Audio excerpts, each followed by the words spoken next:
What's up, YouTube? It's Sunday morning, and I am going to get back on the Hodge Podge bandwagon. Probably been a year since I even touched this thing. Well, actually, no, I was screwing with it a couple of months ago, but yeah, it's been too long, especially considering the awesome people from IC3D and from LDO Motors helped to sponsor this. So I should probably get on it and actually do it, just cause. So anyway, here's where we are at the very beginning again. I'm just going to use this for now. I know it's not the most accurate, but this actually doesn't need to be accurate. I know everyone's going to be like, oh my God, it's done. It really doesn't. The only thing that has to be accurate with this frame design are these two have to be parallel perfectly. And honestly, even that doesn't have to be the way I'm building this. So anyway, right now, I'm just going to make it close. And I can always screw it up more later. You know me. I can screw it up more later. I can screw anything up more later. Let's get that one tightened up. This is just the base. And again, I will probably have to readjust this at some point. That's loose. Get this one loose.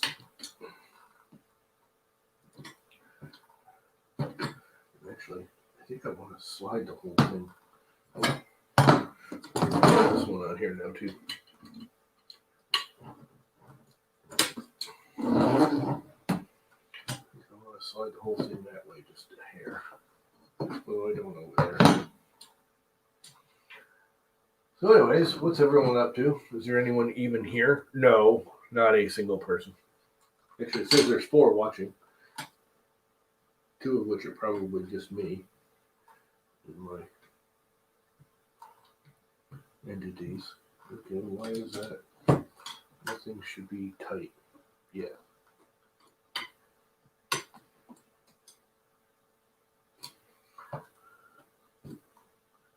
So why is that fighting me?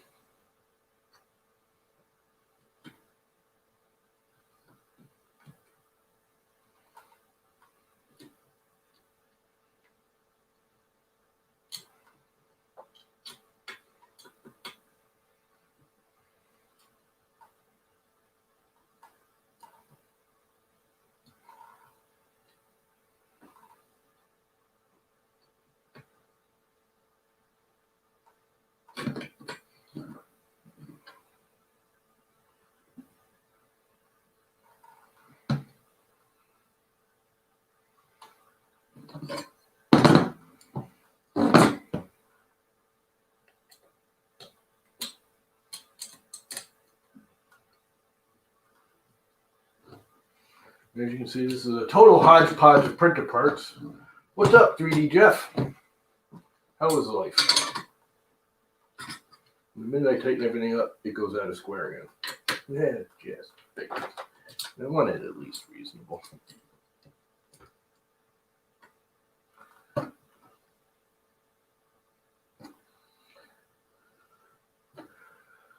And this is my old construction square, so it's probably not perfect anymore. Although these things, unless you actually bend these tabs right here, these stay square. And again, I know more cocky's probably having a brain tumor right now, but that's all right.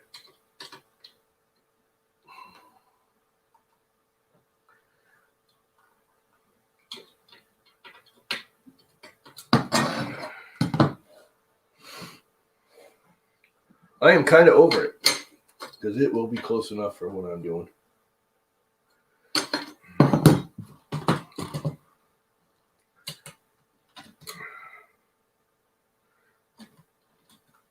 Okay, why is that not sliding? There we go.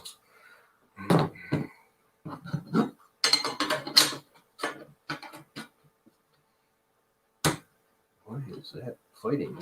I've never stuck like that before. I know, but now it's square.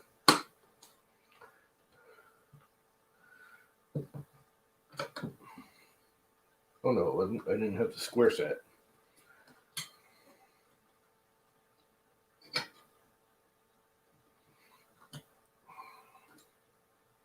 I was wondering why it was square 1 second and not the next. Because I didn't have the square properly set in the rail. But now it is. And I'm sure one of these is off somewhere. Everything else is square, but now this one probably isn't. Because moving it all around, something probably moved.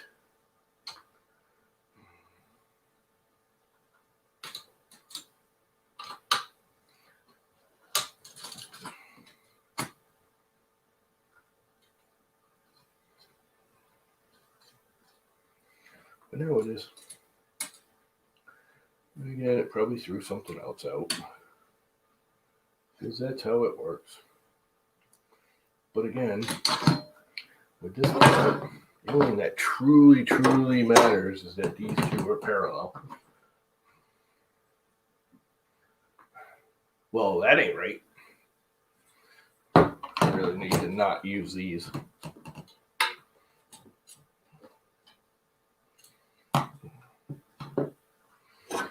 But it's what I got, and it's a Hodge Podge printer, so that's what I'm going to use.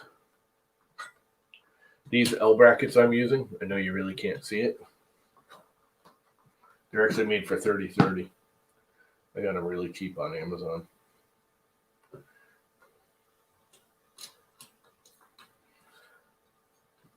But they work. And I actually made some plastic ones. I 3D printed some. I don't know what it's going to have. You're not holding your mouse right? What do you mean? Am I not getting good audio? Or are you just making a weird comment to something I said that I missed? What's up, Chris?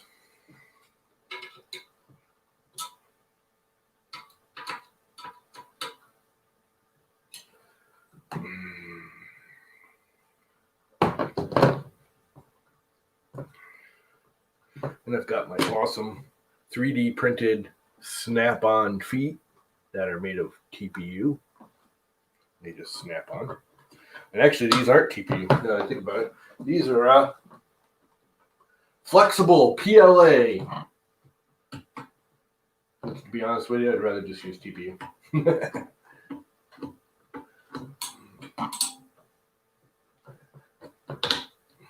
They do snap on pretty nicely.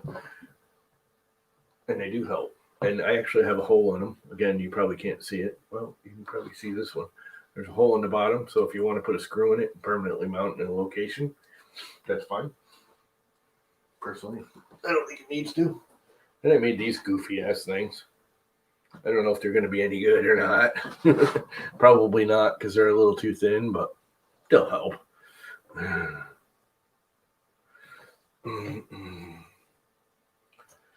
They'll help. And it just makes it more hodgepodgey, but I think I have a little bit thicker ones. I printed a whole bunch of weird crap.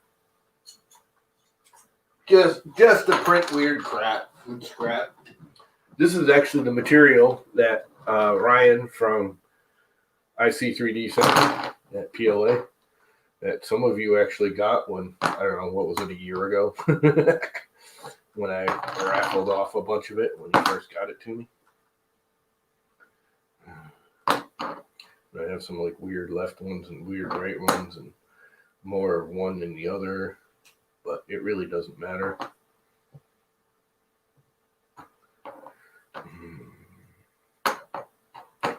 Because I'm not going to use a lot of them. I don't know if they're going to help or not, but they should stiffen it up without using these big monstrosities or the good ones. They're helper stiffeners. So now I got to remember what I do with all my screws, which are over here. Actually, they're not over here. I need to move all this because they're over here now.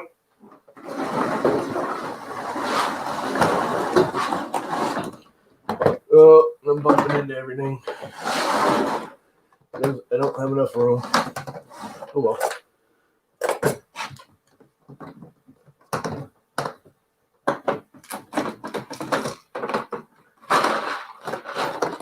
And there's some more angle brackets which I'll keep out.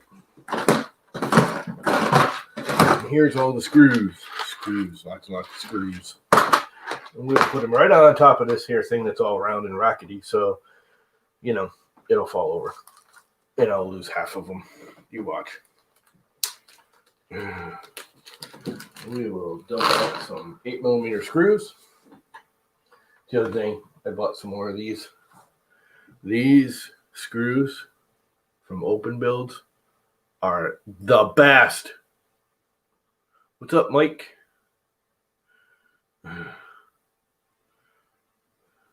You need a helper stiffener? Yeah. Heard that before. Let's see. Where are my T-nuts at these days? I kind of cleaned up all my nuts and bolts, consolidated, and of course, you know, when you clean up stuff, you can't find anything. You guys know how that goes.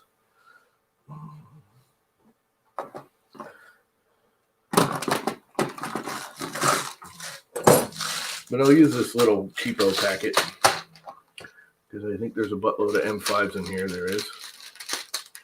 And these are slip-in types, which are just fine. I hope this is thick enough. It might not be thick enough to even use the, is that going to bottom out? Oops, if I take this off of there so I can see if it'll bottom out. I don't think it is. It's very, very close if it does. If it does, I'll just put a washer on it.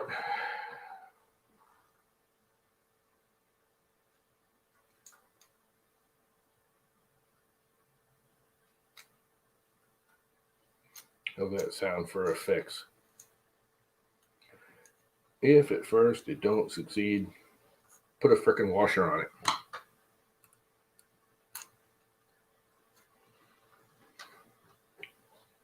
That work for you guys? I think I'm going to have to put a washer on them to make them so they don't hit inside the channel.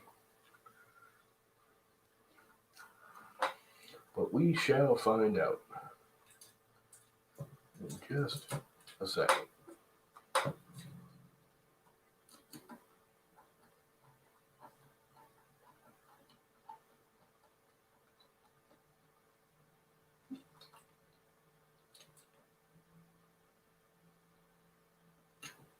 Yep, hitting bottom because it's tight and the actual brackets are rattling around. So this is too thin. I thought I made fatter ones. For that very reason. I made some that were fatter than others. Oh well. Washers it is. I got a big old box of washers somewhere too. Just gotta remember what I did with it.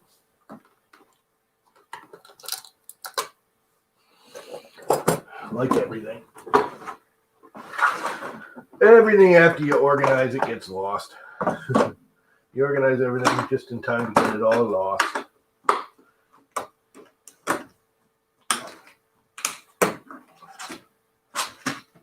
Screws. There they are. Bunch of washers. Bunch o' washers. Cheap o' crap. Of course, let me guess. Oh.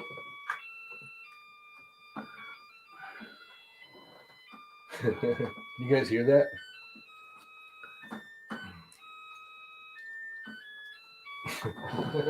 Too funny. That would be Makita's new charger for their 18-volt batteries.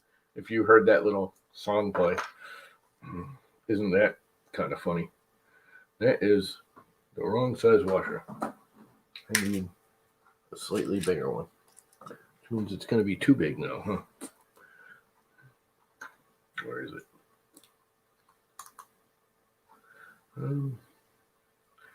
It's borderline. I think I can make it work, even though it's kind of jamming in there.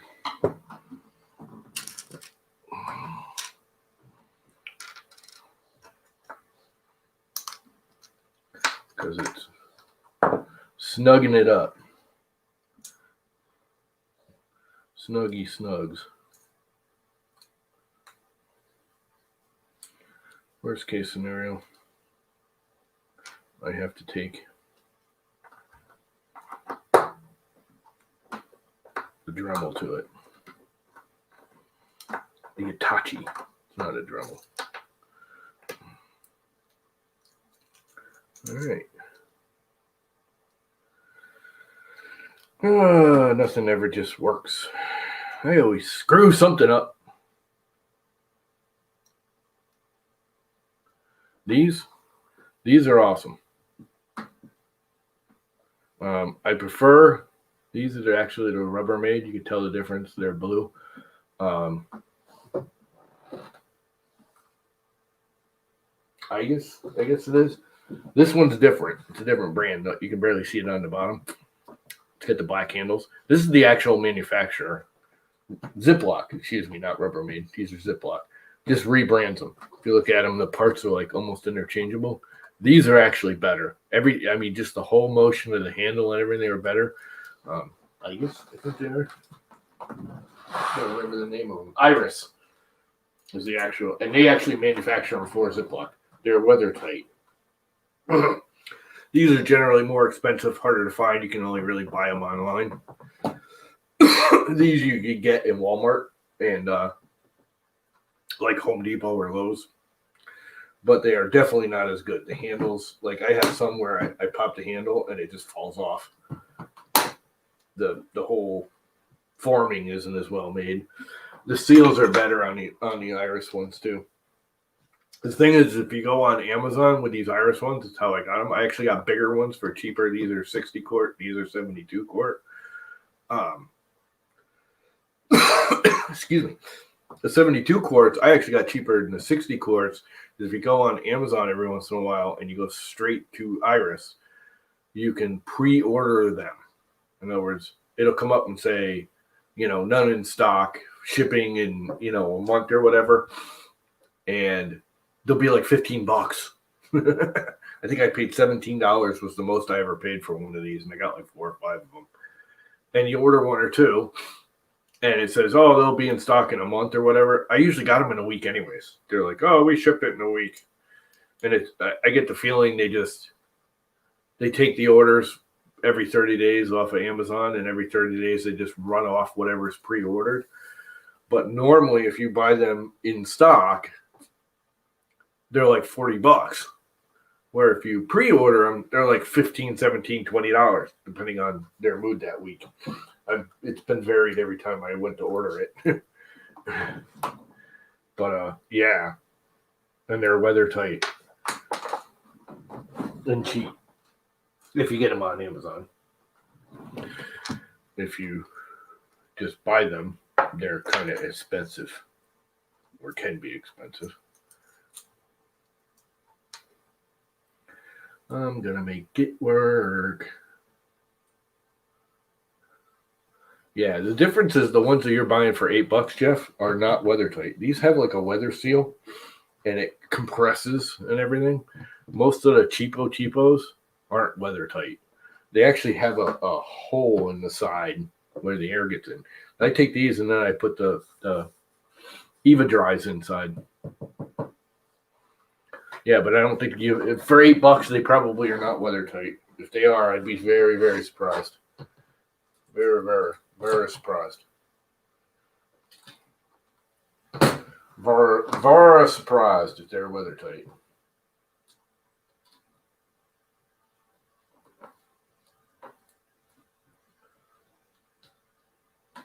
Push that washer down. The T-nut is not spinning in yet, but it's pushing the washer in. So now it should tighten the T-nut. it didn't. I guess I got to push the washer in farther.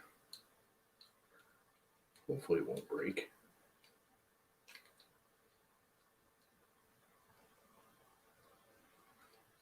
It should work.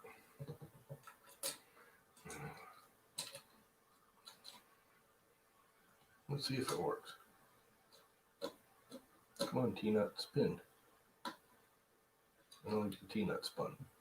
Why is the T-nut not spinning?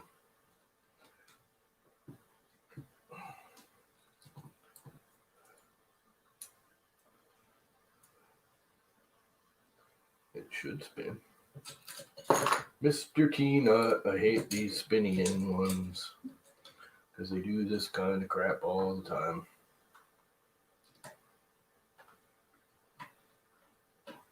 Where they won't spin into place and lock down like that. Well, it won't spin. Oh, I hate that. Absolutely hate these frickin' spinny in ones. Because half the time they don't want to spin.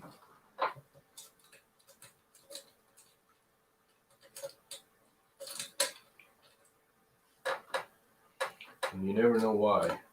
It just doesn't want to spin. That time it spun.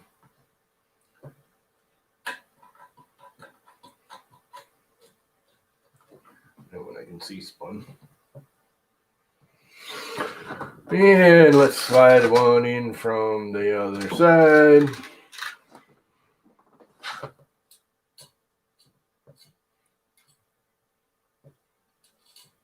Come on. Seriously. Seriously. Just get in there. Thank you.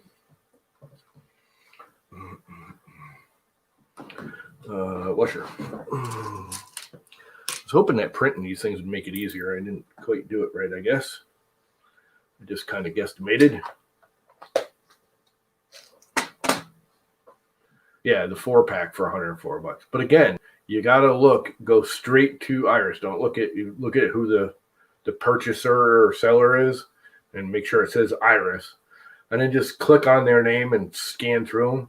If they don't have it this week, you don't order it. But there's almost always like the 72 or 62, 74, 62, whatever they are, 58s that are pre-order. They're like out of stock, pre-order. And the price is ridiculous compared to the rest of them. It'll be ridiculously cheap. And again, it's not always there, but almost every time I've gone to order, I've never had to wait more than a week for it to show up.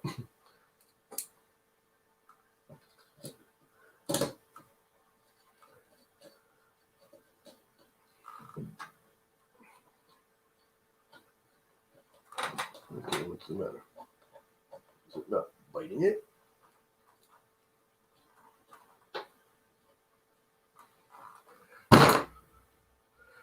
Washer's just that hair too big, holding the screw up.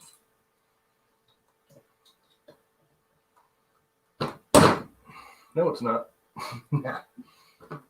Hopefully that doesn't just break the plastic, because it is just PLA.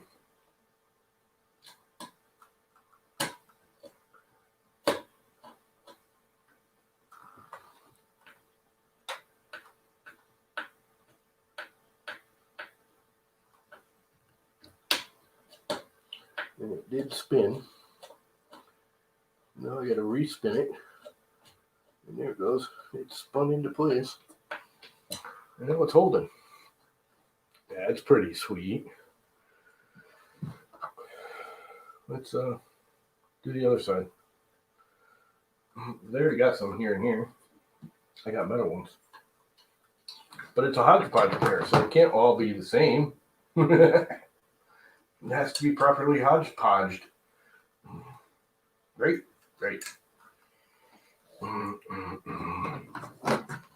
Da, da, da, da. Sure it does.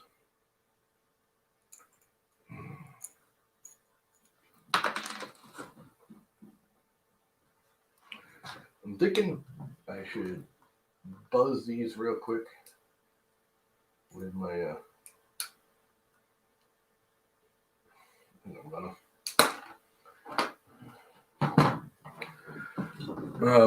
I'm gonna buzz of course all my glasses are gone. Well, these will work for what we're doing. Break everything while I'm at it. And let's use these glasses that actually fit my face. And I will mute it for a second and do a couple 3 washers.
Two should be enough for now.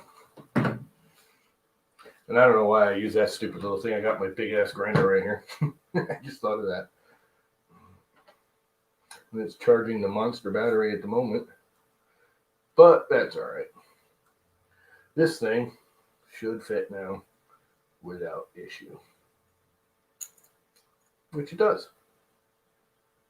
I don't know if you can see that. But I basically just ground a flat in it so it... Oops. Focus. Spin it where you can see it. So it basically doesn't hit the sides anymore. That's all. T-nut. Right here.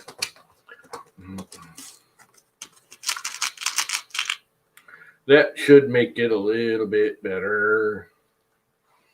And this outer one, I don't need it anyways.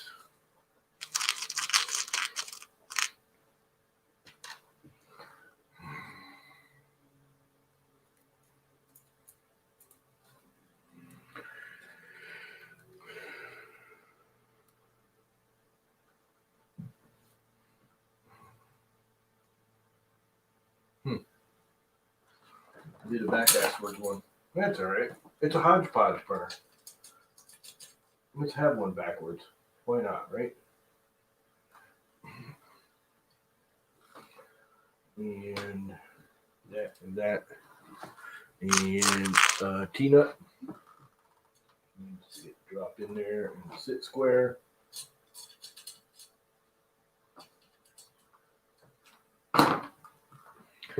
And the washer And the bolt.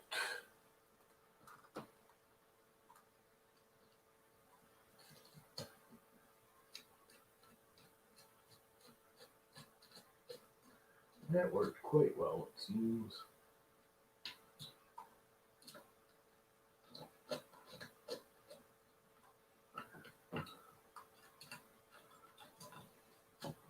Wonder how much I've thrown this thing out of square already. Probably a lot. But you know what? Again, it doesn't actually matter all that much. Shouldn't say that. I mean, it does matter. Just not as much as you'd think. Because of the way I'm building it. The only thing that matters is things are parallel. Let's find out how far out of parallel I am. Because I'm pretty sure I am. I am. Same I am. I pull on this one and go there. It's 32 and a half. If I pull on this one, then I probably not.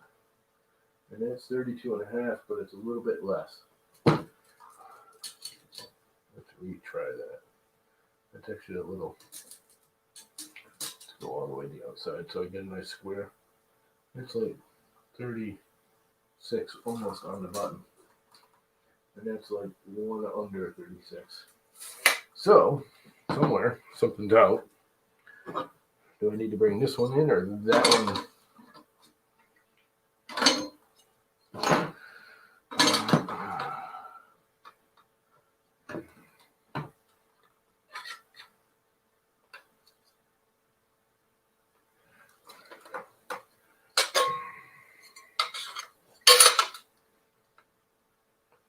Yeah, it's pretty close to dead on.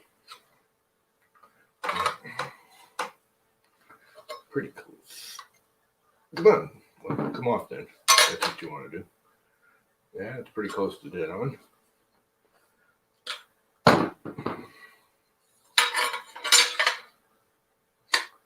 That's the one that's out.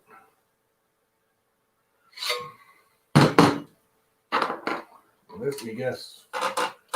This is the short leg. Yep. So, this needs to go out.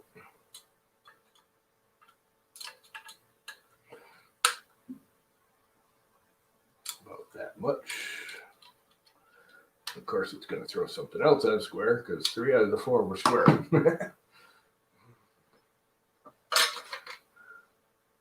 That's much better. It's not perfect, but it's much, much better. And that's actually dead on now. So, let's see. Yeah.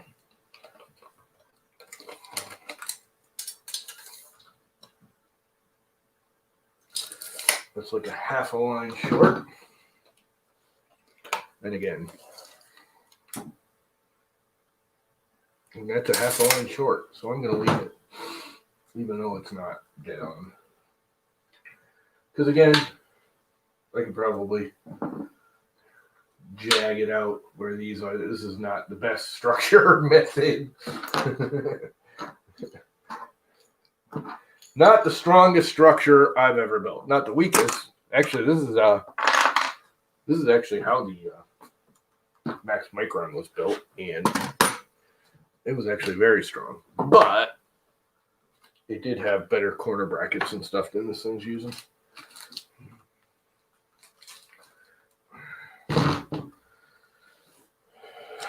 Much better corner brackets. Proper corner brackets. It basically was using all of these kind right here. These silver ones, but really good. They were actually really good quality ones. Did you lose sound? Do we have sound? Shouldn't be muted. Mic, cam, audio. Mic is there.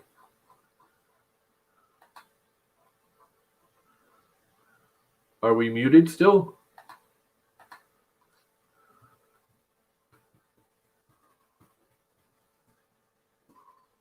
It shouldn't be.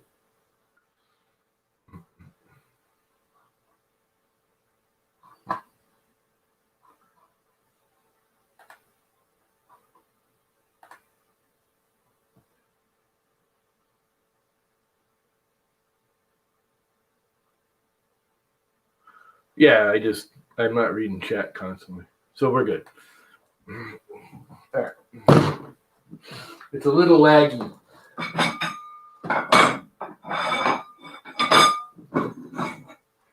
This floppy thing. This is stiff, huh? Look at this.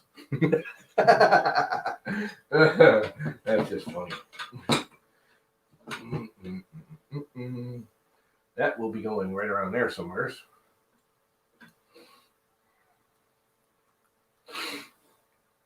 And how am I going to do it?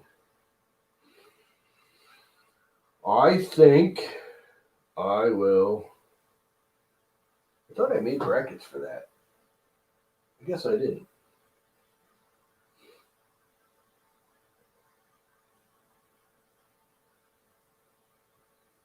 I guess I did not. Herm.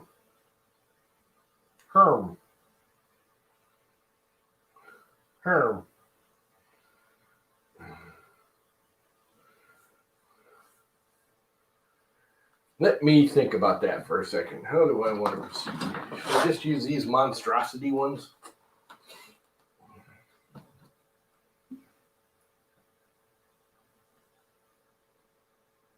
I think I shall.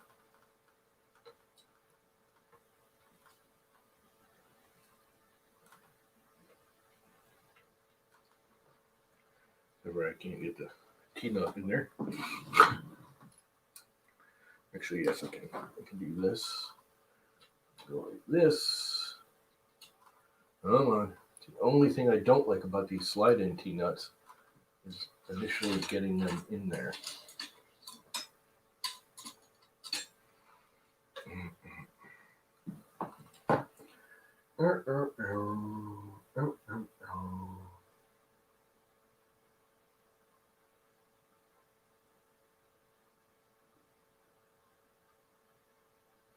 Yeah, why not? It doesn't need to be back just the hair, because the head comes forward. Let's kind of guesstimate where it's going to actually land. I know I'm going to have to move it later, but we have 50. That's right at 25. So let's do it at like 27. Because the head carriage sits in front. Don't forget. But there is play in all directions.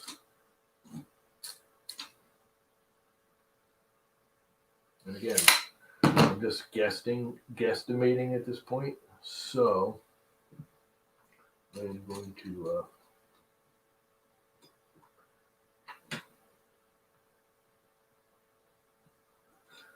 set it and then dick with it later.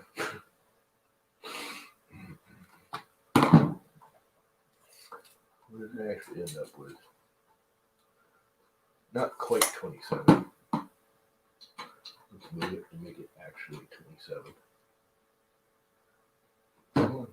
You're loose. Why are you not sliding?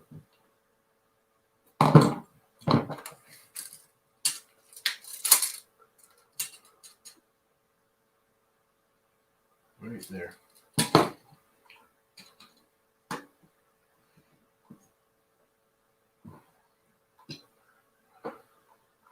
And I believe I have another one right here I can use. Slide this puppy in. Slide this puppy down.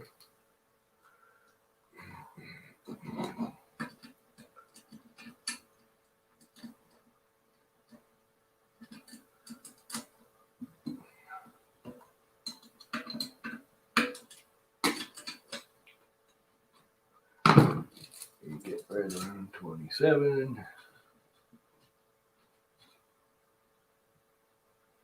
again, these aren't going to be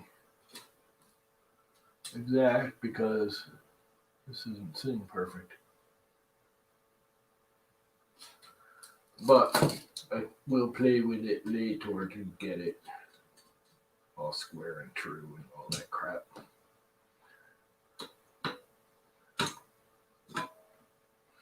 And another point. For now, let's get it built.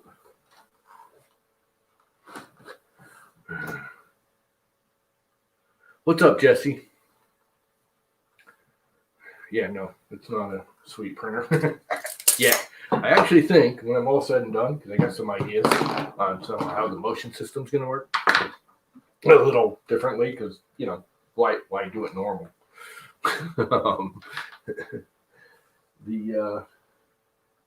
I think I will should be able to make it quite smooth with how the X carriage and everything is going to work.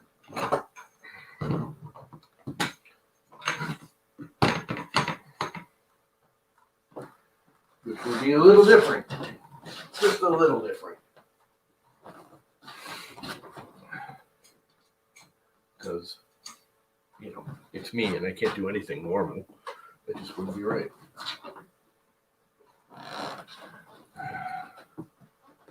If I did it normal, it wouldn't be a Hodge Podge, would it?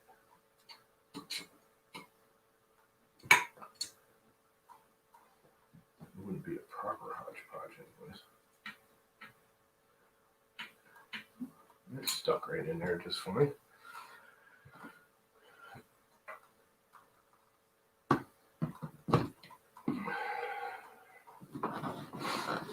I have a little more sliding laying on the floor here. That's the only reason I wanted to do this, was get all the crap off the floor. I've been leaving all these parts and crap on the floor. Where'd you go? It's right there. I think I have one more of these silver screws here. Actually, a bunch more of them. I will use them up too. But no, I don't like them as well. Because that's the point of the Hodge Podge. Right? That is the point of Hodge Podging.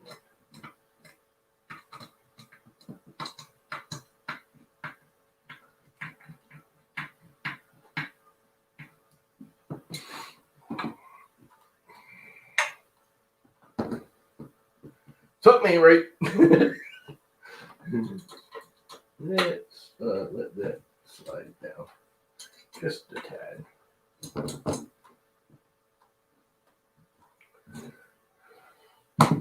Just a tad.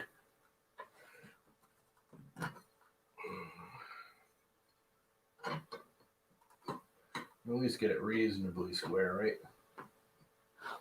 For now, it doesn't have to be perfectly perfect, but as long as it's reasonably square.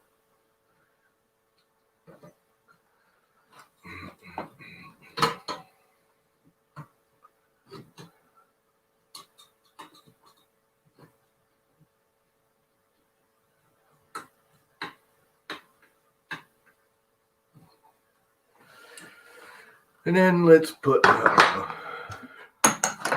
really don't want to put these on because then I gotta knock out screws. But maybe I should, because they'll help hold it parallel-ish. Let's see. I got some lefties and some righties. And I think I got more righties than I do lefties or something along those lines.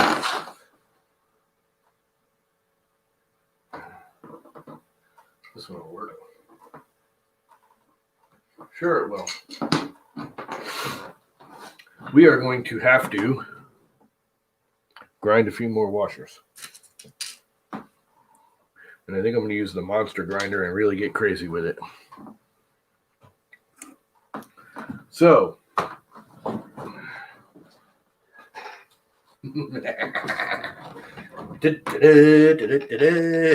see, I have real grinders. This is extremely loud, so yes, I'm going to moot again. You'll be mooted. Moot.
and unmute.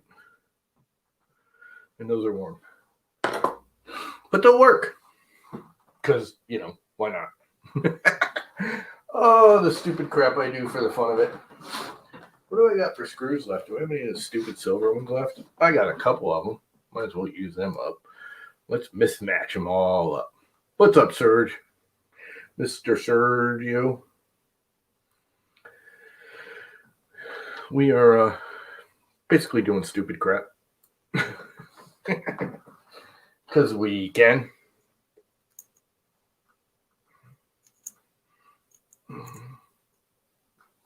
Ooh, that might still be too long.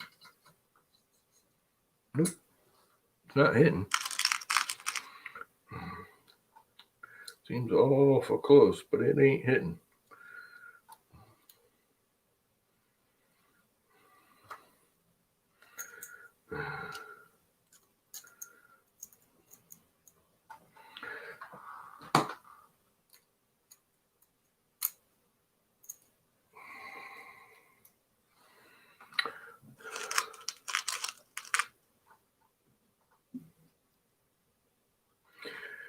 Deet.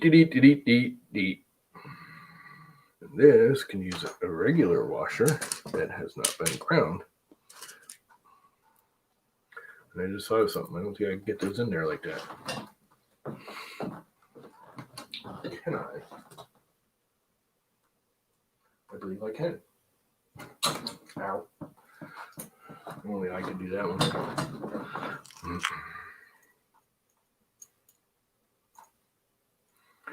Whose OCD am I setting off big time? I'm sure somebody's OCD is screaming right now. Because I got silver screws with one black screw. Crap. Somebody's OCD is going off.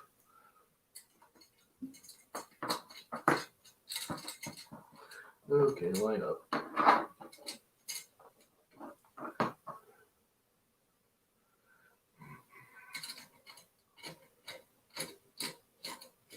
That's one. Because I can actually see it. I think I don't know if that's spun or not. I will look, because I should be able to see that one. That half spun.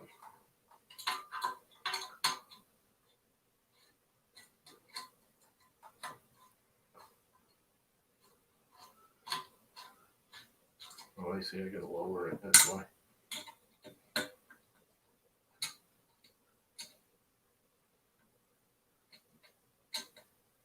Come on now. Around there.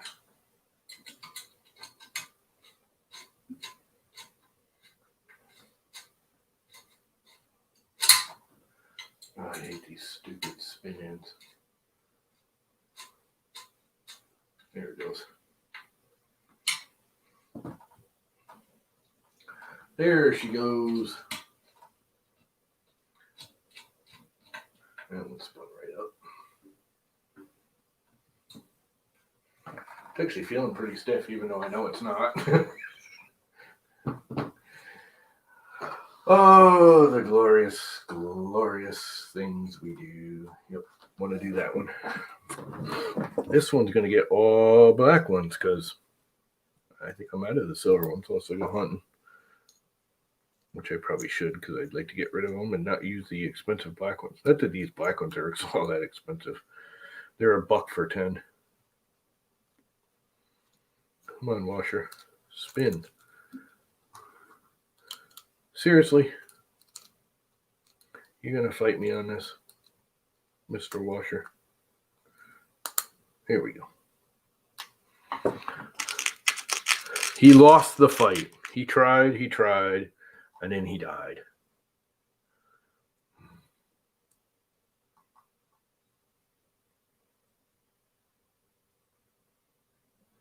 Shortening bolts. I have shortened bolts before when I needed to and didn't feel like waiting for new ones to be ordered that were the proper length.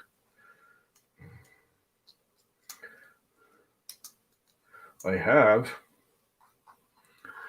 in the past shortened bolts. 30, 10 after 10. This can take a regular washer. I'm going to have to order more washers. I only got like 15 or 20 left. Not going to happen anytime soon.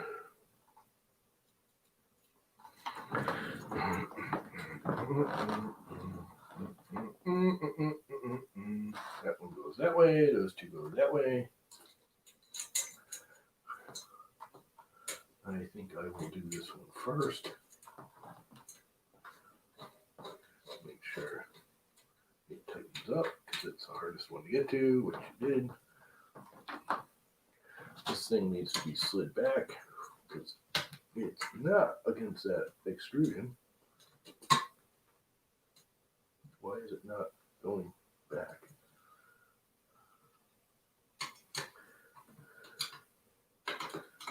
There's nothing else holding it, right? Probably isn't this. Yep. Just sprung into place.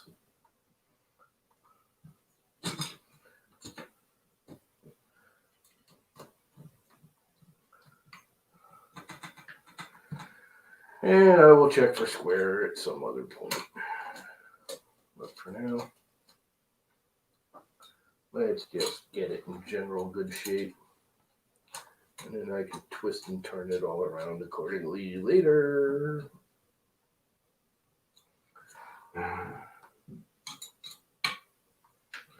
But for now, it's kind of stiff. Definitely have square though. I can see that clear as day.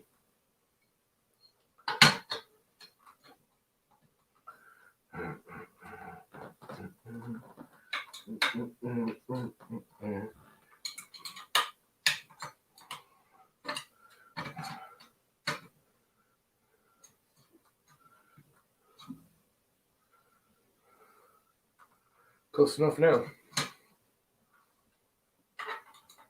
For the immediate future.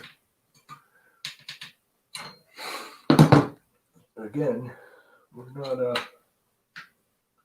truly worrying about it being perfect at this point because I can twist it all around later. But that's a good start.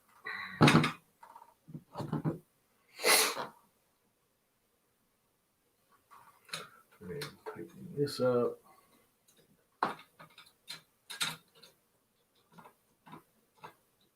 I'm not on the nut, am I?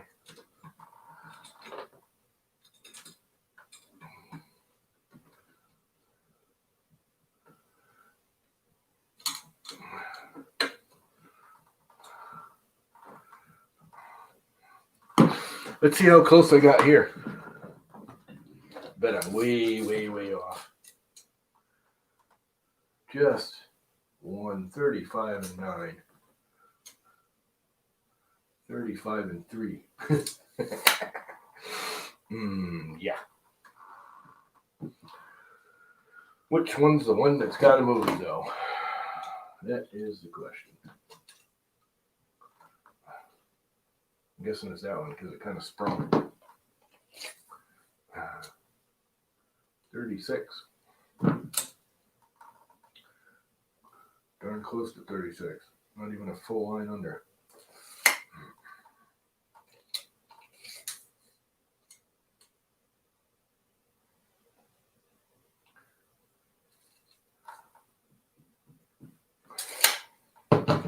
Once again, I say I will be being much more perfectionist at a later date. But for now, I just want it reasonable. I do want it at least reasonable. And I got these goofy things I made. Just a stupid little L bracket that I was going to put like here or something. I wasn't really sure what I was doing with it. I just printed them to put on here because, you know, why not? Because, you know, why not? I could do these here Let me catch the double. Because the Max Micron actually was built like this, and it just has another outer bracket right here in the top. But for now, we sort of have a frame. And then these will be the bed rails, like all my other printers.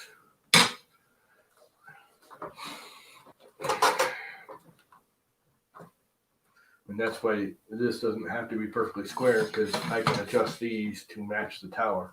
As long as these are parallel and these are, horizontal, I guess.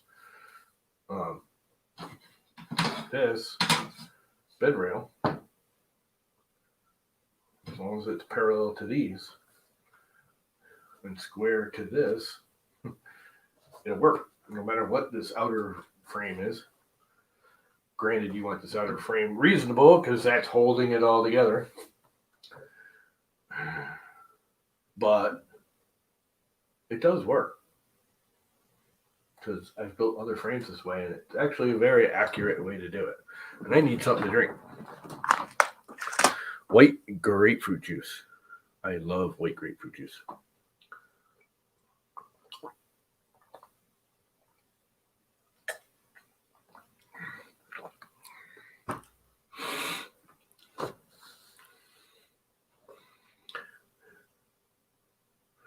I will not be surprised if it works better, because, again, everyone's so meticulous on the frame, and with this style, the way I'm building this, the exterior frame itself isn't all that important. I shouldn't say that, because it is, but again, as long as these two are parallel, and actually all that matters are these two are parallel, and these are square to it,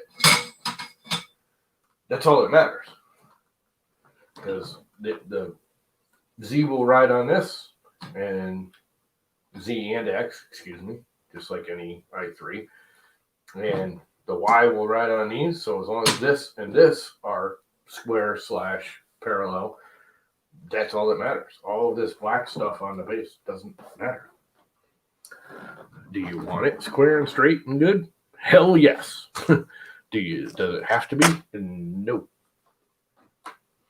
And actually, the way I'm planning on doing the motion system for the Z, I have a feeling it's going to be a big bonus or a big hinder.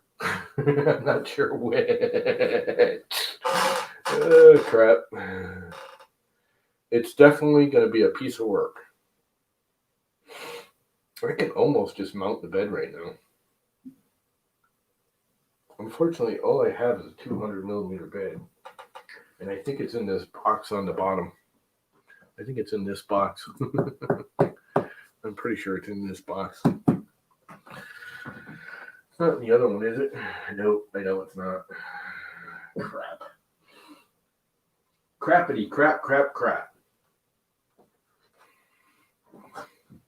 And honestly, when it gets all square and everything, I may actually drill a hole here and there in it to tighten everything up really, really nice and put, proper, not just these goofy little L brackets in, but hold it properly proper. But we're on a good start. And we got one more of these somewhere, yes, over there for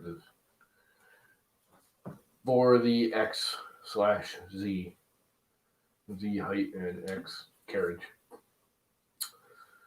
So, should I mount the bed? You guys are going to get a good laugh when you see how I mount this bed, because I'm going to do it like I did on the pumpkin, which you really can't see, but it's compression rails. Very similar to what I did here. If you look here, these are on compression rails. And what I mean by that is there's no outer wheel here. It's strictly by this wheel pressing on this wheel, pressing on these rods, pressing everything out. That's what's holding it in. And I do the same thing for the beds. and it actually works really well. It makes it move much smoother. It's not easy to set up, but it works. It actually works pretty well. It works very well. That bed runs very smoothly. Very smoothly. What I don't have, I don't think anymore. Do I? I'm trying to think of where it would be if I still have it. Because I need a turnbuckle. I have 3D printed turnbuckles that tension these rails to the wheels. And I think I have the bed all built somewhere with the wheels already attached. And I think it's in this lower box. I'm pretty sure that's where it is. Let's find out. Ah! Good catch. Didn't hit the floor. Put some stuff away. Away. That was not away. That's just in the way.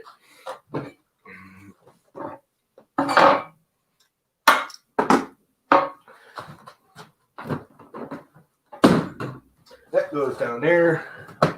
This comes out here. Oh, my electrical wiring. That's just leftover wires. Here is the bed carriage.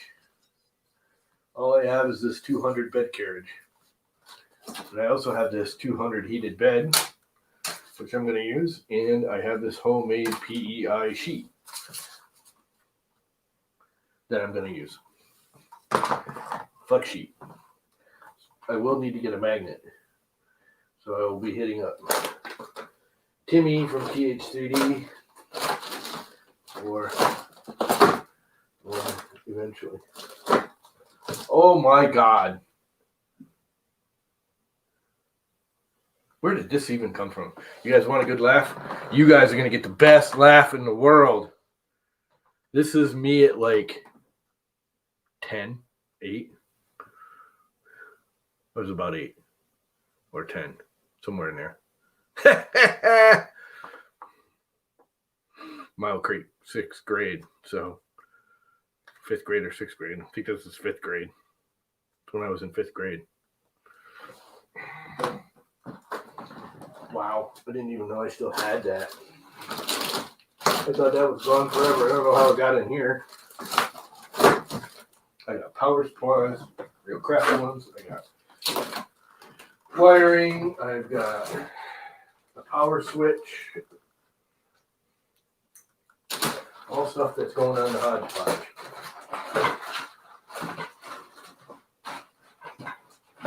Yeah, bungee cord. Power supply to something. I think that goes to the battery charger. It does. To the battery charger. Okay, don't need to get into this crap. Now, I have to find the wheel carriages, which I thought were in there, but obviously they're not. And that's just filament. And I really didn't need to get this heated bed out. All I need was that.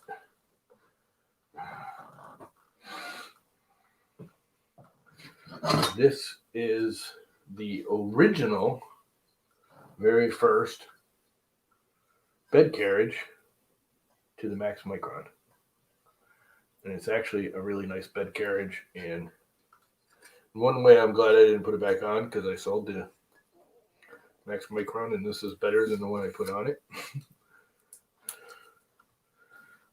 It's a little thicker and nicer. And I put a thinner and kind of not nicer one on it. But it fit the bed that I had bought. Because I bought a different heated bed for it.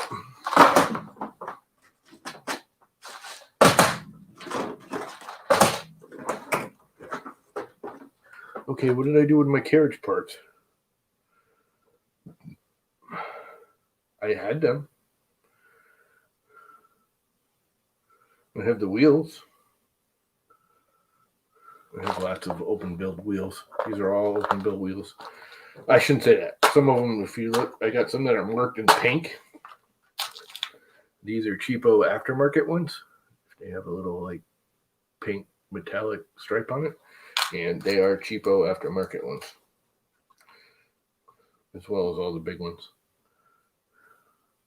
I don't use big. I use mini wheels. The mini wheels are much better. Much, much, much better. There is less play. It's a whole mechanical thing. But I might use some of the big ones because I got so many of them. I might use big on one side, mini on the other. Do a true Hodge Podge motion system. But I don't have the carriages. Which means I got to reprint the carriages. I know where the carriages are. I just thought of that. I put them on the pumpkin. The ones I did because they were orange. And I just bolted them on the pumpkin. I just remembered that. Those are orange under there. Yep, they sure are. Oh, well, I guess I'm at a standstill until I print some more carriages. I need 4 carriages. Wheel carriages that I designed. Which, again, aren't the greatest idea in the world, but they actually work pretty well. It was a stupidly smart design. Does that make sense? I thought I had more.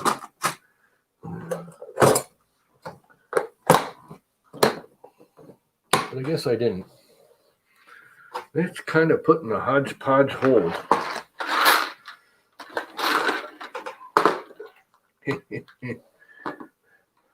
Purple socks. I knocked the camera on, didn't I? Purple socks for the Omnia drop. I like these. You are balling out of control with these parts. Yeah. Well, it's a hodgepodge, man. I got to make it out of the crap I have laying around.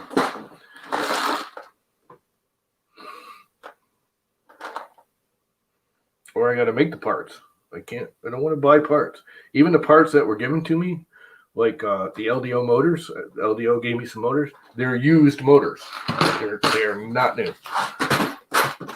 They're his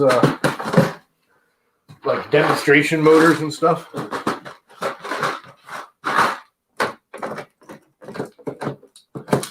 Like back when I don't know if you guys remember, but back a year ago or two, we used to be able to go to exhibitions and to, shows and show stuff off. I know it's hard to believe that we used to do that, but it's a reality. We really did used to have like shows and expeditions. You know what I'm looking for. We used to have shows where we could show off stuff. So LDO sent me a bunch of motors and used crap. The LCD screen on this, you can probably just barely see it there under my Llama label. That's an LDO black screen that was mildly used. I don't care. Worked. And I actually kept the black screen, and I'm going to put the blue screen that used to be on there on the Hodge Podge because I really like the black screen. I guess I'm going to stand still for now. But I did get some parts off the floor. What else can we do? Besides clean up all my crap.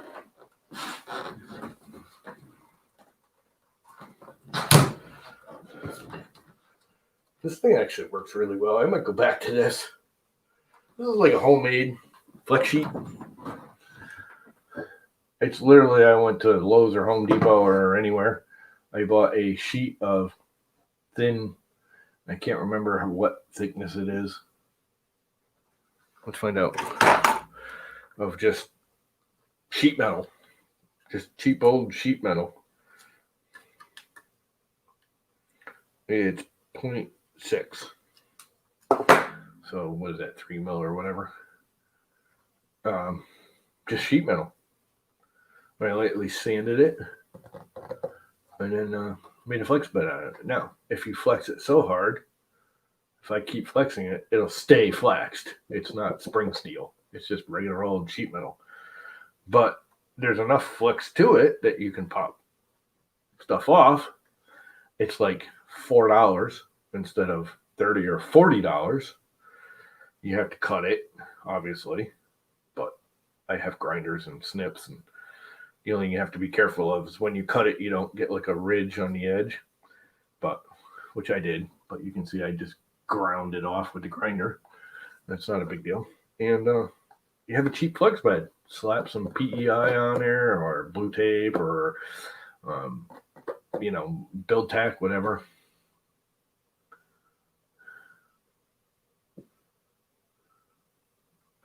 Oh, we will definitely be scratching our head why. And it's Bob. What's up, Bob?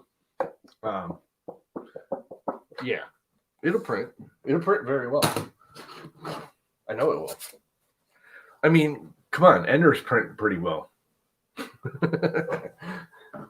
Think about it. It's really not hard to get a decent printer printing. I mean, as long as you get the basic structure solid, which that isn't yet, but it will be in the long run. Right now, it's just Hodge Podge together.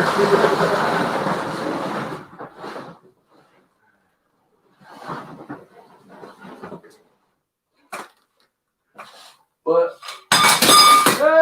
knock everything on the floor. But yeah, it's it's a basic iframe. Obviously I had to square everything up better because I know this isn't square. It's close. It's not perfect. I know this isn't square. But I will get it all built and then tweak it into place later. But I have a feeling, just a feeling, that when it's all said and done, it will be a halfway decent printer. I knew I printed more. That's right. I printed them out of old blue. I knew I had more like T brackets and stuff I had been printing. It will not be a fast printer because there'll be a lot of what is up, never let the machines win, Orange Julius. I don't know where the Orange Julius came from, but it sounded funny. A lot of plastic brackets and stuff, so it's not going to be the stiffest printer in the sense that you will not be able to print super fast with it. But it'll print just peachy. I guarantee it. I gotta print some more brackets. And I think what I'll do is use the IC3D black. Don't need this anymore. That they sent me for this very purpose. They have been burning through, although I could use this green. I don't know if you can see this. This is very close to Aliens green. It's not Aliens, it's Snow Labs, but it's close in color to like Alien 3D's green color. It's semi-transparent. But I'm very, very close to the end of the roll. Very close to the end of the roll. And that's what the Hodge Podge is for, is to burn off the last of rolls and use up stuff. It's very scientific, yes. But the motion system for X and X/Z is going to be the key for that printer. That's going to be fun. It's either going to work really, really, really well, or it's not going to work at all. And I'm not going to get into it because it's still kind of half in my head how I'm going to go about it. Matter of fact, think of that. Yeah, I don't hear much from IC3D anymore either, ever since Sean left. Ryan's a good guy. I don't know if you remember a year ago when I started all that Hodge Podge crap. He did a live stream with me when I raffled off all the filaments he gave me. He gave me a massive roll that I spooled off, I don't know, like 200 milligram, 250 milligram rolls. Y'all got some. Some of you guys got some of it, didn't you?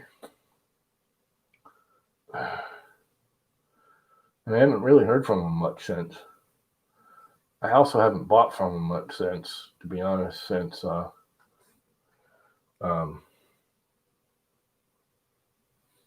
Jesse filament.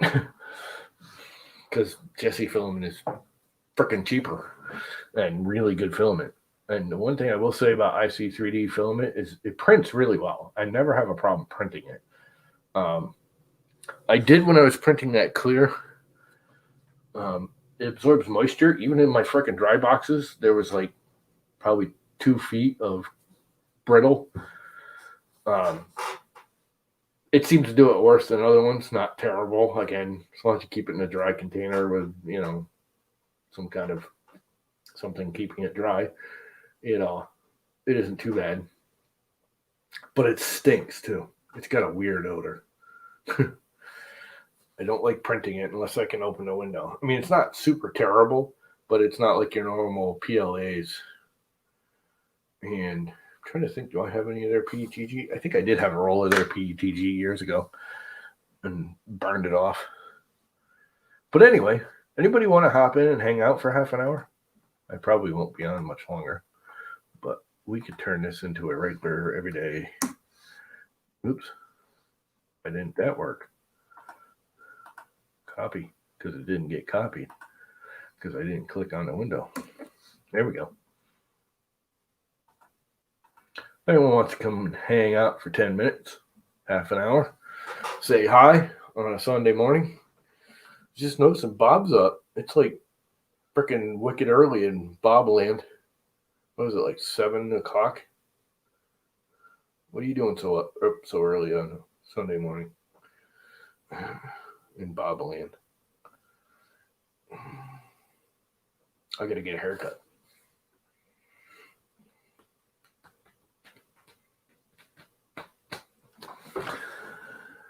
Or just put my hat on. I could do that with my hat. Well, they're all over there. I don't feel like getting up. Too early. I was gonna say it is. It's like 7:30 or something where you are, right? You're 3 hours or 4 hours behind me. It's either 6:30 or 7:30. One of them 30s. And Bob time, Bobland. Where the penguins hang out. Not gonna let you live that down. You know that, right? I could turn the iPad off.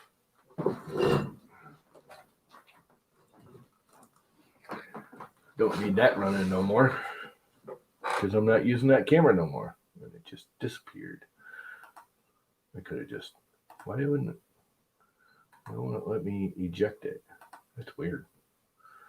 There's no delete. And put them in the green one. I can add them back to the screen. I can remove them, but I can't make it go away completely. Edit mic, edit name. I can edit the name. Oh well. What's up, MJ? So if no one else is gonna hop in, I'm probably gonna kill it. I have been playing with this printer. Never in my life, you guys will get a kick out of this. I've been 3D printing for what, 6 years now? 7 years? 6 years? Quite a while in 3D printing times. I've never properly tuned a slicer. I mean, like literally gone through and anally tuned everything on it for the printer. I've always just known my general settings. I've got them memorized for all my printers. They're all pretty close anyways. This is a little bit faster. That one's a little bit slower. I can usually guesstimate and get it close. I always have gotten them just close enough where I get decent prints out of them. And I get pretty decent prints out of them. I mean, they're nice looking prints most of the time. But they're never perfect. Not that you ever get perfect. But I decided, since I was having issues with this thing, which I'm pretty sure I know what I did, I was screwing with it. And anyway, I decided I'm going to go step by step and tune a slicer profile, tune the printer. So I've actually been doing the teaching text thing that he's got on GitHub. I've been using his little step-by-step guide, more because I know most of the stuff anyways. There's actually a couple things I never thought about doing as a tuning step. Again, most of the time I get it close. But anyways, it's making me go step by step, if that makes sense, which I have a habit of not doing. I'm one of those people that, oh, I'm going to adjust this, and then it screws up and I can't figure out why because, I adjusted 10 different things and who knows which one I screwed up. Anyway, it's making me go one at a time, and it's actually kind of fun and cool. And this is his little, it pre-does everything for you on the website. Like you just punch in some basic information for your printer and it sends a G code, right? You download a G code it generates and you print the next thing and, read it, adjust your settings on his website. You adjust the settings and go from there. The problem is I'm not seeing a good one here. Those all look like crap. And it's hard. It's not going to focus where it's. There it goes. Actually, this one right here in the middle isn't terrible. This is his acceleration test. Probably clear, transparent wasn't the best idea. But that one right there looks about the best. It looks like I'm getting tails here and tails up there. But I got it printing way faster than I ever did. Because he's got a whole, extrusion speed test and, set your motor test and get your motors tuned in. It's pretty cool. It's making me go literally step by step by step in order, which I'm not good at. I'm too hyper bouncing around. So I highly recommend it. Anyone wanted to fine tune their printer? Teaching Tech's little GitHub website. I don't know why he actually did it on GitHub and not an actual website.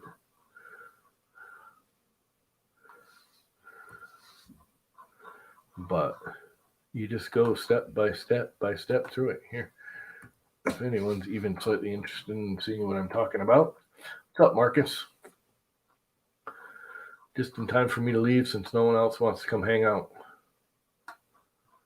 And I'm all done dicking with the thing because I have to, and I might as well load up Fusion now and find the wheel carriages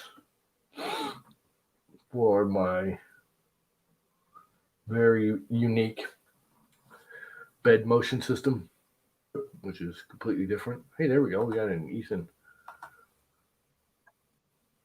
The dad of Ethan. What's up, man? Take that. So no one wants to join. I'll take that as a challenge. I take that as a challenge. That's funny. I was doing some cleaning around the house, kind of jumping in and checking on you, and then I finished. So here I am. Yeah, I've been doing some spring cleaning around, even though it's cold. Like today, in theory, it's supposed to be our last day of cold, and it's not even that terrible. It's 40 out, and it's in the sun, but it's still pretty warm comparatively. But we're supposed to be like mid 60s, low 70s by midweek, which I am so ready for. I'm ready for this winter to be over. We're having company over, so I had to do some cleaning. Company? That's not allowed. Don't you know the world doesn't allow company? So yesterday was Ethan's mom's birthday, and her parents are coming over. They're both vaccinated, and they quarantine anyways. So they, everyone's like, oh, like I went out with my brother to the bar for lunch. For one, the state's going to open everything up next week, which is Connecticut was like one of the strictest states right from the beginning. Like masks were mandatory, like this time last year, like mandatory. Connecticut just strictified it, shut the whole state down. They actually funded a lot of we had restaurant and bar state fund. Like if your restaurant and bar couldn't stay open or you were losing money, you could apply for this grant, it wasn't a grant, it was a loan. The state was giving out loans to bars just to keep, so they could pay their employees and not lay everyone off. Blah, blah, blah. Wicked strict. We had all the, anything the CDC even suggested we did. All of a sudden now they're like, let's just open everything up. The governor's just like, I think in like 2 weeks we're gonna just open everything. We're actually pretty highly. We're like 65% vaccinated already.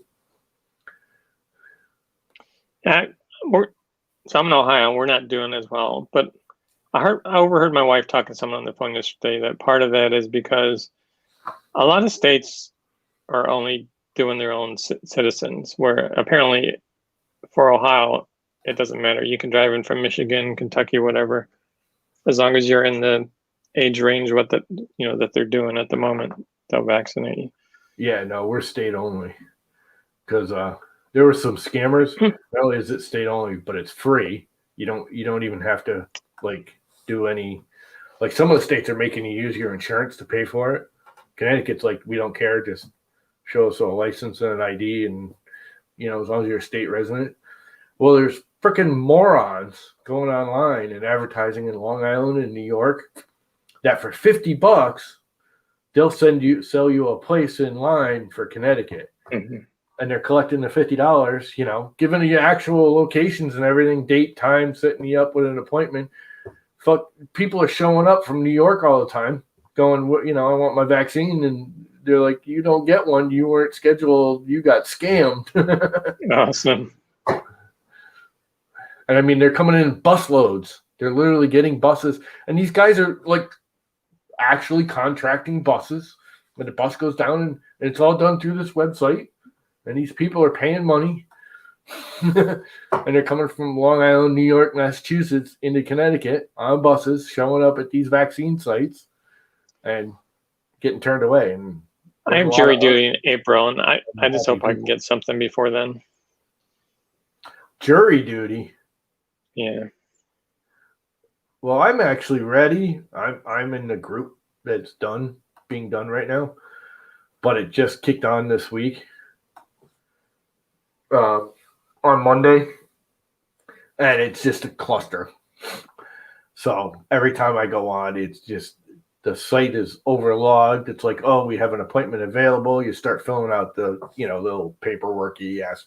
By the time you finish filling it out, it's full already. So I just my mother's fully vaccinated. I don't really go anywhere. I'm not like in the city.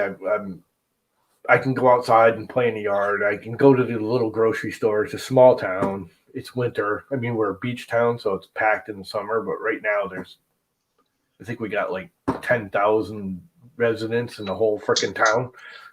It's a small town. So I'm not concerned. I think I'm going to wait until the end of this coming week, and then I'll try again. So it's just not worth fighting the websites and the people and I'm not that concerned about it. That I'm kind of hoping if I wait long enough, they're already hinting they're going to get the Johnson & Johnson single shot, which I'd much rather just do that. Go once, get shot, be done, vaccinated, you're all set, have a nice day. When the pandemic first hit, I was messing around with 3D printing and making stuff, and I made because I have a beard, I was always worried about the N95 masks. And so I wanted to try like the positive air pressure thing that's just constantly blowing filtered air in your face. And so your positive air pressure constantly coming out the seams, so nothing can really get in. And so I made one. And I keep telling my wife that if I don't get the vaccine before April, I'm going into jury duty like that. Now she's afraid they're going to throw me in jail or something. But I don't see how they could do that. Like I'm they there. Won't throw you in jail. They might throw you out of the building, but they won't throw you in jail. I wouldn't mind that. So where is my wheel carriages? If I'm lucky, they just won't call me back in April. But I made this for my wife for her birthday. Well, that's awesome. Is that painted or is that like an MMU print? It's painted. So I used that Polyterra matte charcoal black. Yeah. And then just painted his eyes and tongue and his tail. That's all I had I've been looking at getting some of that, but I can't find anyone local that has it. Amazon has it. It's Oh, It's the Amazon. same price as if you buy it right from them So it's with only free 20 shipping. bucks a roll or something, isn't Yeah, it? yeah, it's great. They're sold out of like that mint green. I really wanted that mint green, but they were sold out. But they seem to have everything, all the other colors. At least when I bought some. The printed solid's supposed to be getting it. Okay, where did the carriages go? We built them for this printer, designed them for this printer. X motors, X carriages, about 100 of those. Belt tensioners, about 100 of those. Did I 2020 X carriage? Duh! If I looked in the right place, that's still not it. Okay, let's go up to the pumpkin because I used them on there. Did I transplant it into that folder? I might have. Where is my Y carriage? I keep saying X carriage. It's actually Y carriage. So red light, that's Polymaker 3Ds. That's the manufacturer. The brand is called Polyterra, but it's a matte PLA. They probably have like maybe 10 different colors, and it's $20 a roll on Amazon or from their website. Yeah.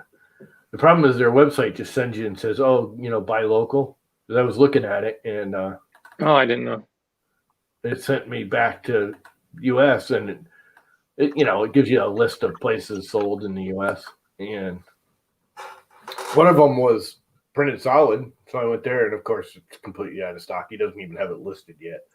Yeah, so I just typed Polyterra on Amazon and it found it, and they just have one page, and then you pick your color. Yeah, I might have to try that, especially if it's through Amazon, because then I'm guessing it's Prime, so you don't have to pay for shipping, so you can buy just a roll. Yeah, that's why I went with them, just for the free shipping. But I bought like 4 roll just to try, because I don't know, they're so beautiful. Yeah, they look like really, and a lot of people are saying it's nice and it's looks good. It's like semi-recycled or something too. Like there's some recycling in it or something. I don't know. But it's super low. You can print at super low temp, which helps make it even more matte. But then the supports come off super easily. Yeah, I don't think it's structural though. Yeah, you wouldn't want to use it for like a mechanically strong part, but for something cosmetic like this, he's still a little bit flexible. Like, his tail's kind of fragile because there's not much material there. Yeah, I swear they're saying it's actually stronger. Now that I think about it, I don't know. I went through their whole site checking it out. It looks interesting. I'd like to try it, even if it's just decorative printing. Yeah, if it wasn't so cheap, I wouldn't have even tried it. But well, that's just it. I mean, if it's the same price as Jesse PLA, and you get that nice look, it's one more inexpensive, good. Oh, and then what's nice is that you print something, and if you get a fail or you're just testing, you get a fail, you're like. So it comes in a resealable bag, so you don't need. I mean, you don't have to use a zip. I usually throw it in a Ziploc. Well, that saves you money there. And it's a cardboard spool. So you can actually recycle it instead of throwing it in the garbage. Yep. Which is really cool. Yeah, and actually, I think it's already recycled cardboard, isn't it? Oh, yeah, probably. Yep.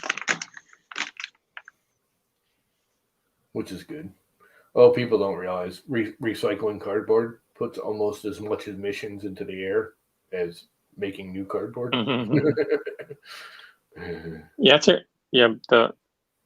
those poplar trees. It's a renewable resource, right? And you're actually reducing carbon dioxide by growing them. Yeah. Yeah, but the point is, you're not chopping them down; you're letting them grow. Or to make cardboard, you're chopping them down. Yeah, but you're planting more at the same time. But a baby plant ain't doing as much oxygen conversion as a 100-foot long pine tree. Most of them are some sort of pine or poplar, which is a pine. Right. Yeah, because our consumption of paper went way down, with the internet. and all the electronic stuff. So it's now a renewable resource. They can grow poplar trees as fast as they need paper.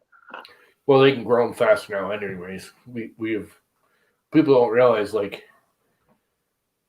construction lumber, your 2x4 today. If you look at a 2x4 from 20 or 30 years ago, you look at one now, the rings are like a half inch apart in the ones now because they're like engineered trees now, and they feed them all kinds of chemicals so they grow real fast. You know, they feed them Miracle Grow or whatever. The problem is with the rings so far apart, stuff's wimpy in comparison. And you know, when it dries, it starts twisting way more, and it's just not as stable a lumber because they just spray it with crap and make it grow like crazy. They can make a pine tree, I guess, grow like 3 times faster than it would out in nature. Some crap like that. I don't know the exact stats, but something along those lines. It's funny we're still making houses out of the same stuff we've been making them out of it forever. Sort of. That's the other thing, they're making recycled now. There's a lot of recycled and man-made, like studs and floor joists and T-studs and truss joists, and all basically made from particle board instead of actual wood. It's not solid lumber anymore. Hell, this house, this house was built in the 70s, back when you bought like a header. Like most of my life in building, to build a header over a door, you take 2 2x10s, you put a piece of plywood in the middle, or if it's a 2x6 wall, you build it, and you take 2 2x10s and you build it. All the headers in this are solid oak, one piece, 3.5 inches thick, 9.5 inches tall, however long, one piece solid oak. And this was built in the 70s. Yeah, one of the things I was doing yesterday, so our microwave died, and I had to install a new one. We have one that's mounted over the stove. Yeah. And so I wish that there was a standard. Like the screw holes were always in the same place, and you wouldn't have to reinstall mounting brackets and drill more holes in your walls and cupboards. That wasn't the case. But so anyways, so they already had the mark where the stud was, and that's where the previous screws were, and I did the stud finder, and that was where it's at. But then I had to drill new holes, and that wasn't a 2x4 back there. It it was so hard to drill in.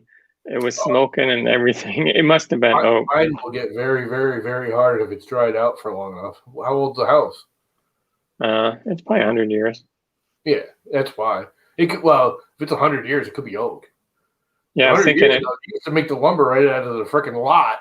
They'd strip the lot of your trees, and they'd make the lumber for the house right then and there. I was thinking it was oak because I don't know. Maybe pine dries out and is hard, but I don't know. Pine will dry out. It was nuts. I've worked for a couple of builders that do it differently. Like most builders today, they build the house as fast as they can to turn it over. But any really, really, really good builder will frame a house and sheathe it and side it and leave it. Leave all your studs exposed on the inside, no insulation, nothing. Just leave your studs exposed. Make sure it's a watertight shell. Put your roof on, do all your exterior, but leave the studs for 6 months. And that dries and shrinks everything. That's cool. And then you put your sheetrock in your insulation and do your finish work. Then none of it will move. Or it won't move as bad. It's still as the weather changes and you get humidity fluctuations. But yeah, so then you won't get seams in your drywall and stuff. Yeah, you get a lot less of cracking and crap. And the house is just more stable. Because the other thing is when they shrink lengthwise. People don't know. And the plywood holds them up. So when they shrink lengthwise, your top plates and your bottom plates are usually like 1/8 of an inch off the freaking stud. And the plywood's actually holding your house up. People don't realize plywood holds your house up. All your studs do is hold the plywood in place. Everyone thinks the studs hold your house. In a modern house, your plywood is the structure. That's what holds everything together. That's your hurricane clip. That's everything. The studs just hold the plywood from just floating away in midair. I mean, it really isn't that way, but it is. But you'll get an 1/8 inch gap, if not more, depending on the stud. And this guy I used to work for, we'd build a house, sheathe it, roof it, let it sit for 6 months, come back, and we'd go along and shim all the studs. Every freaking stud in the house got shimmed. Then we sheetrocked it, did all our electrical, plumbing. But most builders can't afford to do that. I mean, you got to have some serious cash to be able to, he'd have like 10 houses built at any one time. He's got a couple $3 million just sitting at any one time in housing. But it was cool because the other thing he used to do is he'd buy all these lots or do small complexes. He wasn't into doing these big, 100-house complexes, but he'd buy like the end of a cul-de-sac road or something and build like 6 houses. And we'd frame all summer, spring, summer, fall, get them all prepped. And then all winter, we had interior work all winter long because that's when he'd go back and do all the sheetrocking and insulation. And so I loved working for the guy. He was kind of a weirdo, but man, he was smart when it came to that stuff. Well, again, as long as you get the money to back it and sit on it, yeah, you let the whole house settle. Not only did it settle, structurally wood, but it settled in because that's 90% of your weight is the frame structure. So the foundations would settle and everything would settle in because a couple of them, most of the time you didn't, but a couple of them we'd temporary insulate, or if we put exterior insulation, like everyone's doing that 1-inch foam on the outside, he'd heat the damn things too. So dry it right out, even in the late fall, early winter. And I just wish,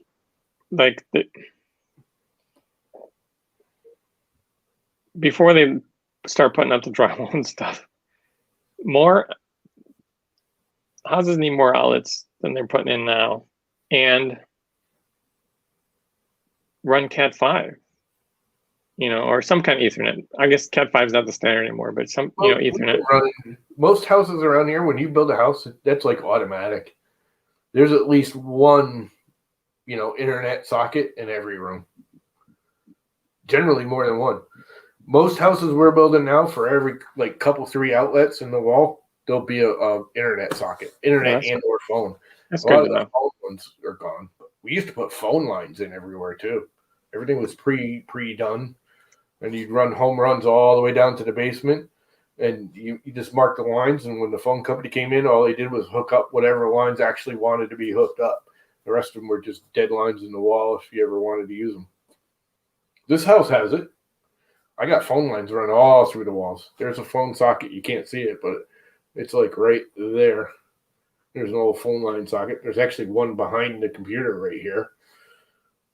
They're all disconnected because nobody's using regular old phone lines anymore, but they're all in here. I wonder if I could pull them and replace them with Cat 5 or Cat 6.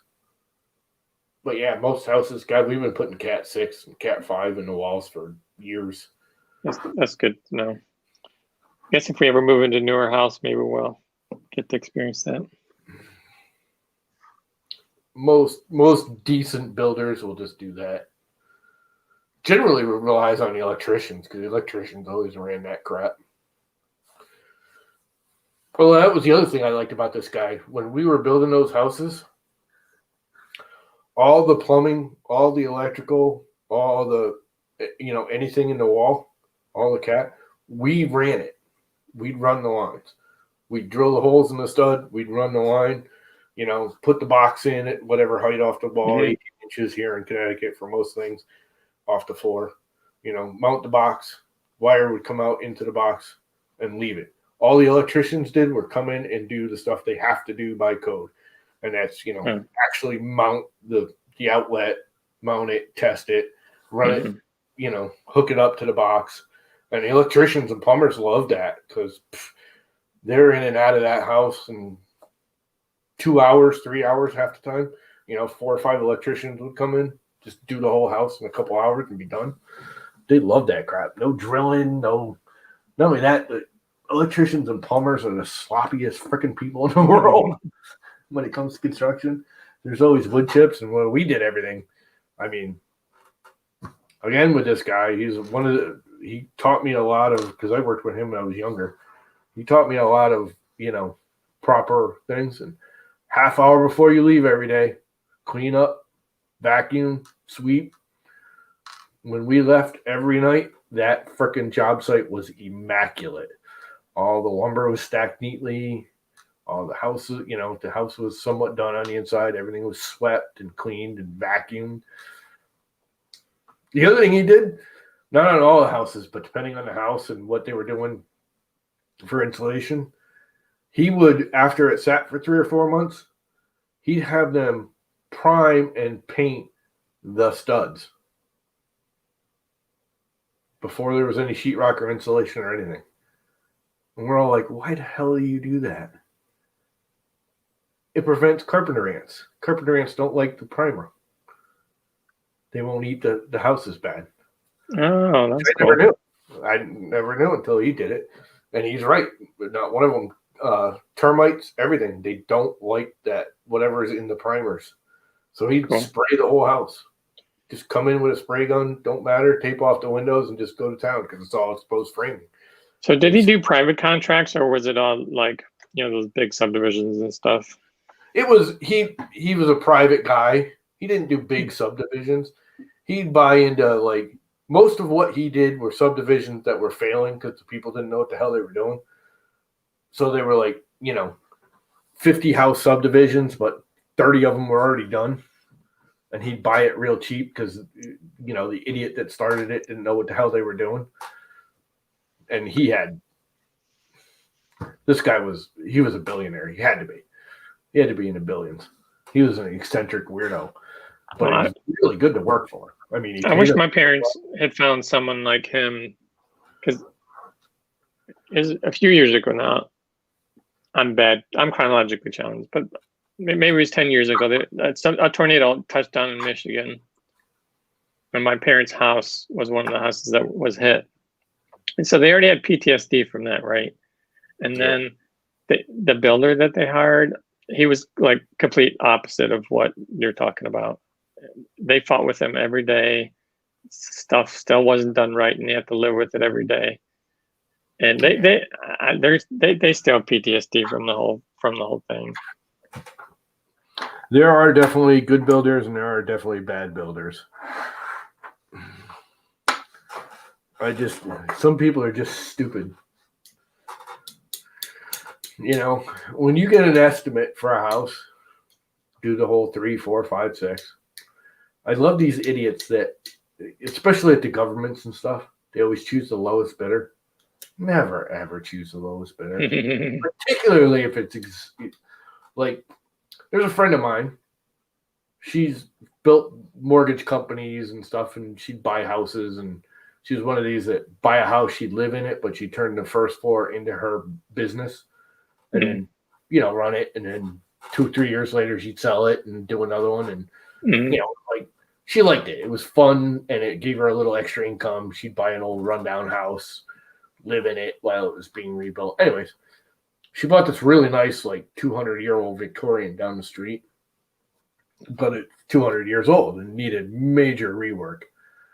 So she asked me, because, I've known her my whole life, known her since we were like 10.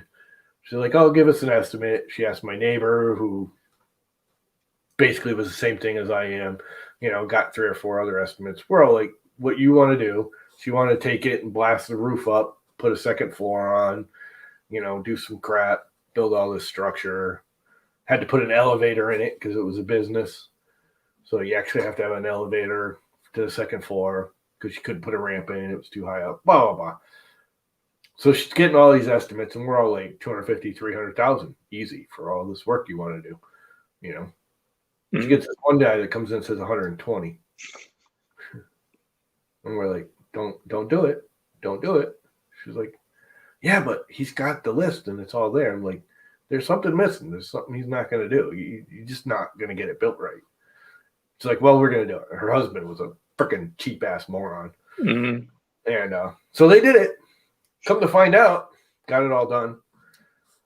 I went in because she did hire me to inspect it a couple times, so I could, I'd write her a list and say, make sure they fix this, this, and this.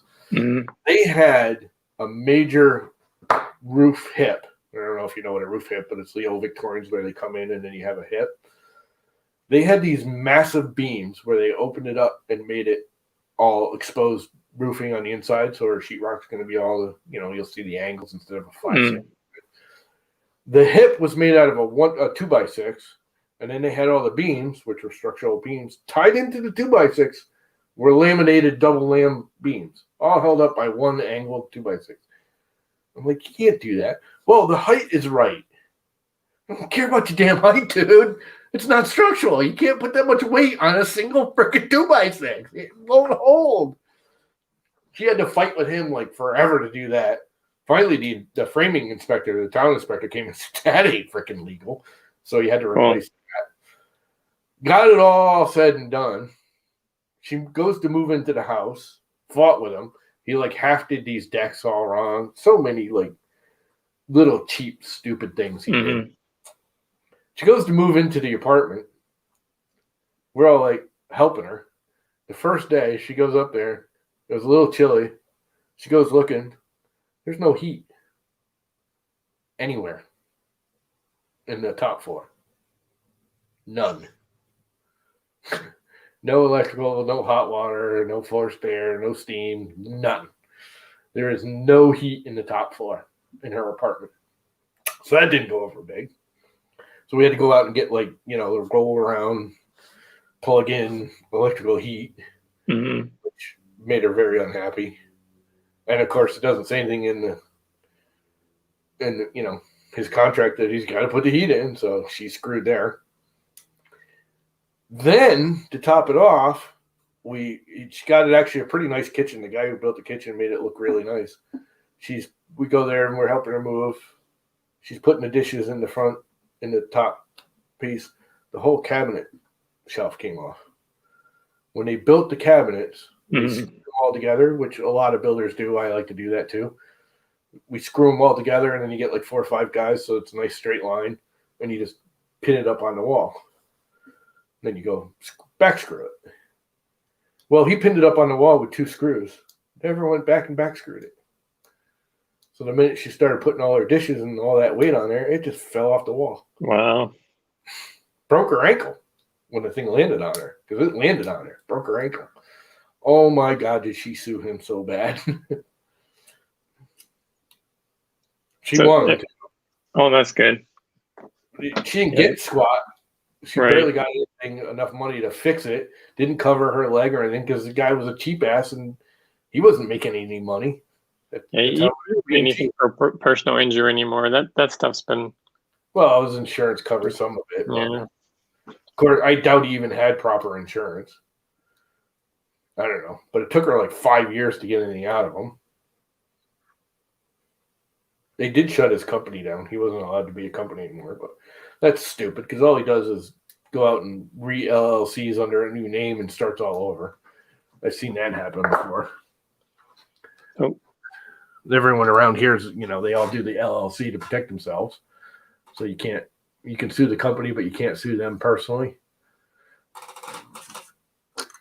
Which is, I get it in a way, but it's kind of wrong in another way. But anyway, Well, during that housing bust, a lot of the houses around me were bought up and then eventually flipped. And so they're my neighbors, and I've been in their houses. And you can tell when it's like a flipped house versus, a not flipped house. Yep. Just the quality of the materials. I mean, it looks nice, but from a distance. It's clean and neat, but it's cheap. That's what a flipper does. They make it clean and neat, but cheap. Yeah. My nephew is flipping houses. The good thing is he's actually been in construction and he's pretty good at it. Mm-hmm. But he's been flipping houses and he's learning that he's kind of like me. He wants to do it right, but he's learning you can't. if you're going to flip the house and make any money, you can't put fancy cabinets and you can't, do high quality trim and, put crown molding or tray ceilings in everywhere or, shadow boxing in the living room. You do all that stuff, nobody's going to pay for it. Mhm. Nobody wants it. It doesn't, what people don't realize is when, the assessor comes in, that stuff doesn't really get added. The house is Right. valued on the base structure, how many rooms it is, how many bathrooms it is, square footage and yard acreage. They don't give a crap about all the fancy trim. You can add it and hope someone says, "Oh, I really like that." But the other thing is like people do these big, massive, fancy kitchens, $20,000, $30,000, Mhm. monster kitchens. And then the guy going to buy it doesn't like the color or, Mhm. wants a different floor or, they have their thing that they want to fit. They have a restaurant stove they want. So all the cabinets now aren't going to work. Or they have a shepherd's sink or a ranch sink that they want to use. So all the cabinetry there, it's a waste to do a fancy kitchen. Like I've done better when I take the kitchen and I leave it absolutely blank. I paint the walls freaking white, put nothing in there but a refrigerator and a stove, and just have them leaning there and say, "This is our plan. What kitchen do you want?" Mhm. You can either have your own guy build it, or we'll put it in for said mount for this kitchen. But almost never, when we build a house now, if you got any brains, do you do the kitchen? Kitchens and bathrooms. Let them choose the crap themselves. Yeah, our house when we bought it, part of the reason we bought it is just because it was the people who lived here before us. I don't know what state it was when they got in, but they did a lot of work on it, and it was, and I guess our tastes were similar, right? Because we totally loved everything that they did, and yeah, so that's kind of like the stuff that I like to look for, where the work's already been done, and it's done nicely. Yeah, but again, kitchens and bathrooms, they're actually some of the more pain in the ass stuff. But a kitchen, if you have it prepped, the plumbing's all done, electrical's all done, and just be like, choose your cabinet, choose your, a week or two, it's done. And usually the longest waiting is the countertop. Any good builder has a stock of cabinets in their warehouse somewhere or can get them fairly quickly, fairly cheaply. I mean, most of the time we could do a kitchen in a day or two once we have everything. The big wait now is, the countertop, because most people want some kind of stone or even the fake stone countertops, and they take a week. But most kitchens can be done a, a day or two. The cabinets are in usually less than a day, depending on the crew and how big it is, obviously. But kitchens they're a pain in the butt, but they're actually easy. If that makes sense. They're a major pain in the butt. But they're I shouldn't say easy, they're fast. You can do them fairly fast if you. But again, if you prep the house for your style of installing a kitchen, everybody has their own little tweaks they like to do. But if you prep a house for the kitchen and say, choose your cabinets, get the cabinets in to install them is a day with two guys. Usually.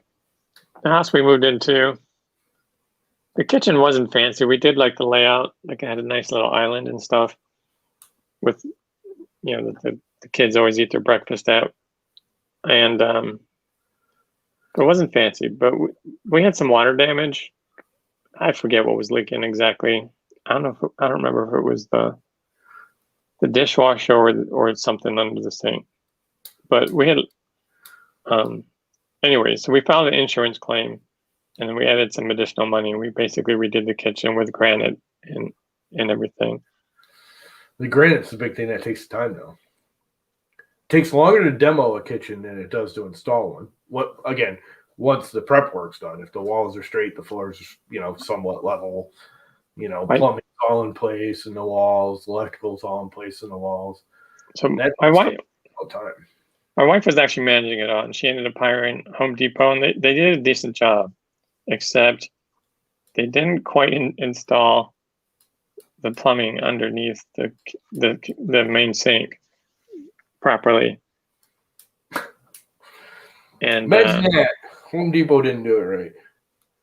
yeah, obviously they weren't plumbers. I wasn't either, but I Googled it, and it was fairly easy to fix. They're kind of, a lot of those guys that do that are general contractors like I am, and that's one thing I am not great at. I can do it, but usually when it comes to plumbing, I end up having to do it 2 or 3 times to get it right. That would screw something up. I am not a plumber. I just don't. It's not hard. I don't know why I keep fighting with it, because it's like one of the easiest things in construction to do. I mean, the accuracy of it is like minimal. You could be off by like a half an inch half the time and it'll work. But it's just, I don't know. I just don't like it. It doesn't make a lot of sense to me. Water goes downhill. That's about the only part that makes sense to me. I think our company's here, so I got to take off. All right, later. I'm going to kill it anyways. It's 11:30. Yeah. I have to go make my lunch. Nice chatting. Yeah, it was fun having a final thing. It's been going 2 hours anyways. Total turn from the Hodge Podge that it started out as. Oh, Matt. What's up, Matt? Matt's here. Hi, Matt. Time to leave. We're leaving, Matt. See ya. We're all going to lunch. At least I'm going to lunch. Later, folks. Have a good day. Thanks for stopping in, Marcus.